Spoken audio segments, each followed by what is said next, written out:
आज के हिंदुस्तान समाचार पत्र में एक महत्वपूर्ण सूचना प्रकाशित हुई है जो इस प्रकार है। 2000 पुलिस कर्मियों की बहाली प्रक्रियाधीन। विजेंद्र विधान परिषद से समाचार है। प्रभारी गृह मंत्री विजेंद्र यादव ने कहा कि राज्य में 2000 से अधिक पुलिसकर्मियों की बहाली की प्रक्रिया शुरू कर दी गई है। इसके लिए विज्ञापन निकाला गया है। इसके तहत खेल कोटा से 20 और दूसरे पुलिसकर्मियों के 1958 पद भरे जाएंगे। यह बहाली पुलिस अवर सेवा आयोग से चयनित 2277 अवर निरीक्षकों और खेल कोटा के 21 पदों पर बहाली के लिए विज्ञापन के अलावा है। चयनित 2277 अवर निरीक्षकों की बहाली की प्रक्रिया चल रही है। मंत्री विधान परिषद में गुरुवार को ललन कुमार सराफ के तारांकित प्रश्न का उत्तर दे रहे थे। उन्होंने कहा कि पुलिस अवर सेवा आयोग के विज्ञापन 1/20 के तहत आशु सहायक अवर निरीक्षक के 133 और कर्मचारी चयन आयोग के विज्ञापन से 165 टंकक सहायक अवर निरीक्षकों की बहाली भी प्रक्रियाधीन है। मंत्री ने कहा कि राज्य में स्वीकृत पदों पर बहाली की जाती है। पुलिस महकमे में पदाधिकारी और कर्मचारी के 1,42,216 पद स्वीकृत हैं। इन स्वीकृत पदों में 84,165 वर्तमान में भरे हुए हैं, यानी लगभग 55,000 पद जो हैं अभी खाली हैं पदाधिकारी से लेकर कर्मचारी तक। इसलिए उम्मीद की जा सकती है कि आने वाले वर्षों में दरोगा और सिपाही का पुनः विज्ञापन जारी किया जा सकता है। अतः सभी स्टूडेंट्स को दरोगा और सिपाही की तैयारी के लिए गंभीरतापूर्वक लगे रहना चाहिए। प्रश्नकर्ता के जिज्ञासा पर उन्होंने कहा कि मधेपुरा जिले में 70 पदों पर सिपाही की नियुक्ति की कार्रवाई प्रक्रियाधीन है। 10 पदों पर चालक सिपाही के लिए भी नियुक्ति की कार्रवाई की जा रही है।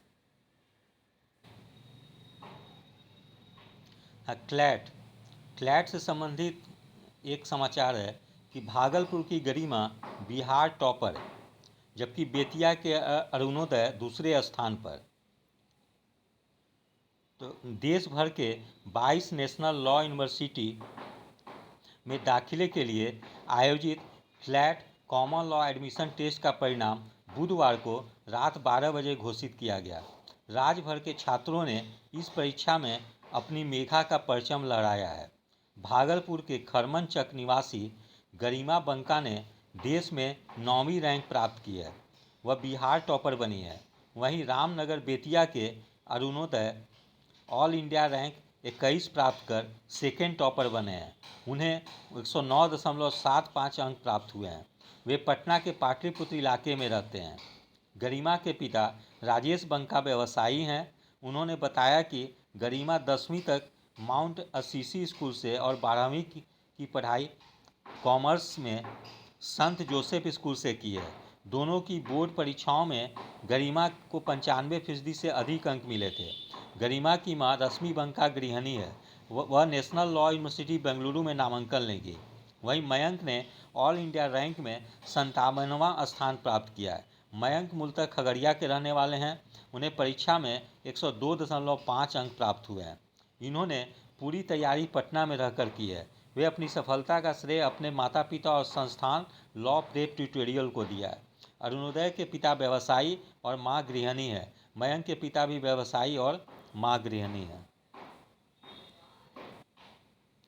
बीपीएससी मुख्य परीक्षा में 83% रही उपस्थिति। तो 66वीं मुख्य परीक्षा से संबंधित सूचना है कि बीपीएससी 66वीं संयुक्त मुख्य परीक्षा गुरुवार से शुरू हो गई है। परीक्षा के पहले दिन करीब 83% छात्रों की उपस्थिति दर्ज की गई। परीक्षा केंद्र पर 1 घंटे पहले परीक्षार्थी पहुंच गए थे। कोविड नियमों का पालन करते हुए परीक्षा हुई। कॉलेज गेट से लेकर परीक्षा हॉल तक पूरा सैनिटाइज किया गया था। पहले दिन बीपीएससी की परीक्षा में समान अध्ययन के प्रश्न परंपरागत तथा समसामयिक विषय को जोड़कर पूछे गए थे। प्रथम पाली में समान हिंदी, वहीं दूसरी पाली में समान अध्ययन प्रथम प्रश्न पत्र की परीक्षा आयोजित की गई।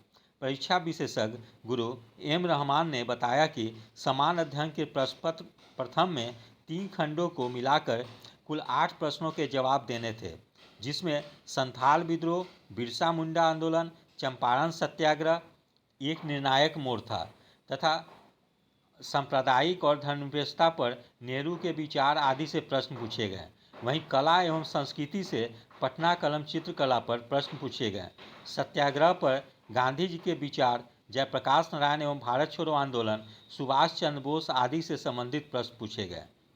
वहीं विज्ञान एवं प्रौद्योगिकी तथा समसामयिक के विषय को देखा जाए तो जैव ईंधन, ब्रिक्स सम्मेलन, कोरोना, भारत यूरोपीय संघ, पर्यावरण सुरक्षा, मोबाइल ऐप व हरित भारत संकल्प आदि से प्रश्न पूछे गए।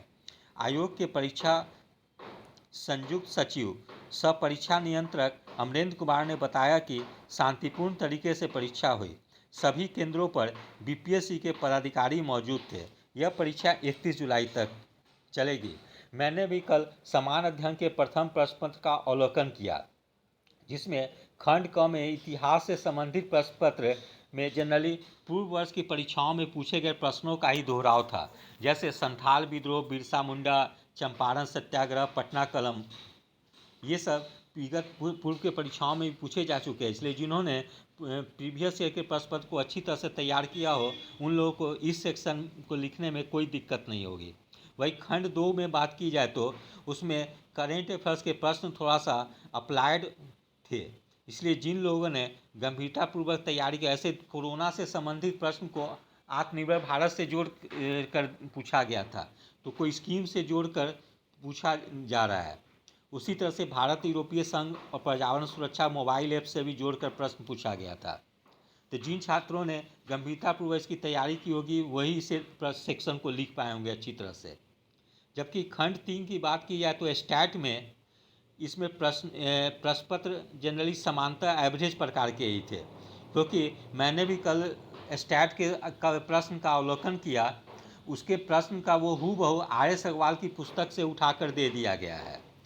जो आर.एस. अग्रवाल की जो अंकगणित की पुस्तक आती है, उसमें लास्ट चैप्टर जो दिया गया है पाई चार्ट और ग्राफ का, वहीं से डायरेक्ट प्रश्न उठाकर दे दिया गया है। इसलिए जिस स्टूडेंट ने आर.एस. अग्रवाल पुस्तक को अच्छा से सॉल्व किया होगा, उन लोगों को स्टैट का प्रश्न सॉल्व करने में कोई परेशानी नहीं हुई होगी। बिहार लोक सेवा आयोग द्वारा एक महत्वपूर्ण सूचना प्रकाशित की गई है, जो इस प्रकार है।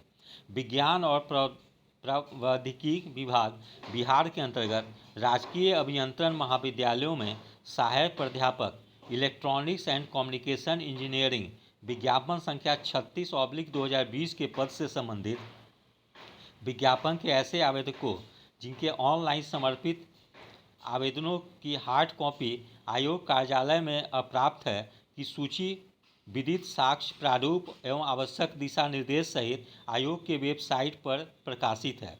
ऐसे सभी उम्मीदवारों को निर्देश दिया जाता है कि आयोग के वेबसाइट पर प्रकाशित उम्मीदवारों की उक्त सूची का अवलोकन कर दिए गए आवश्यक दिशा निर्देशों के अनुसार अपने स्तर से अनुपालन सुनिश्चित करेंगे।